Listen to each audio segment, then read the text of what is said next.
మేషరాశి వారికి ఈ యొక్క సంవత్సరంలో ఆదాయం 2, మరి అదేవిధంగా వ్యయం వచ్చేటప్పటికి 14, రాజపూజ్యం 5, అవమానం 7గా గోచరిస్తూ ఉన్నది. ఈ సంవత్సరం ఈ రాశి వారికి వృత్తిపరంగా, వ్యాపారపరంగా మార్పు చేర్పులకి అంత సానుకూలమైనటువంటి ఫలితాలు గోచరించట్లేదు.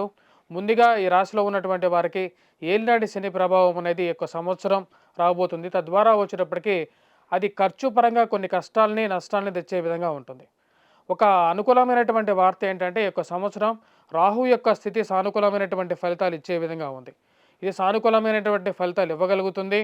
ధన సంబంధితమైన విషయాల్లో గత సంవత్సరంలో అనుభవించినటువంటి కొన్ని సానుకూలమైనటువంటి అనుభవాలు ఏవైతే ఉన్నాయో, ఈ యొక్క సంవత్సరం అవి కొంచెం దూరమయ్యే విధంగా ఉంటుంది. వివాహ ప్రయత్న సంబంధితమైన విషయాల్లో ఈ యొక్క సంవత్సరం ప్రథమార్థంలో తక్కువగా ఫలితాలు, అక్టోబర్, నవంబర్లో కొంచెం సానుకూలమైనటువంటి ఫలితాలు గోచరిస్తూ ఉన్నాయి. గృహవాహన కొనుగోలు సంబంధితమైన విషయాల గురించి మీరు చేసేటువంటి ప్రయత్నాల్లో ఏదో ఒక ఆటంకం అనేది, అవరోధం అనేది కలిగించే విధంగా ఉంటుంది.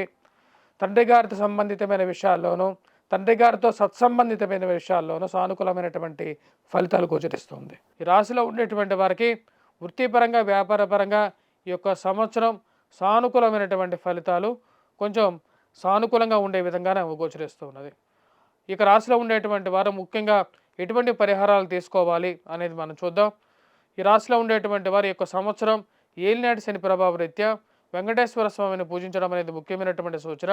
మరియు అదేవిధంగా దత్తాత్రేయ స్వామి ఆరాధన, కోటప్పకొండ త్రికోటేశ్వర స్వామి దేవాలయ దర్శనం, బ్రహ్మ లింగం అక్కడ బ్రహ్మసూత్రంతో కలిగినటువంటి లింగం అక్కడ ఉంది కాబట్టి ఆ యొక్క దేవాలయ దర్శనం అనేది సానుకూలమైనటువంటి ఫలితాలు ఇవ్వగలుగుతుంది.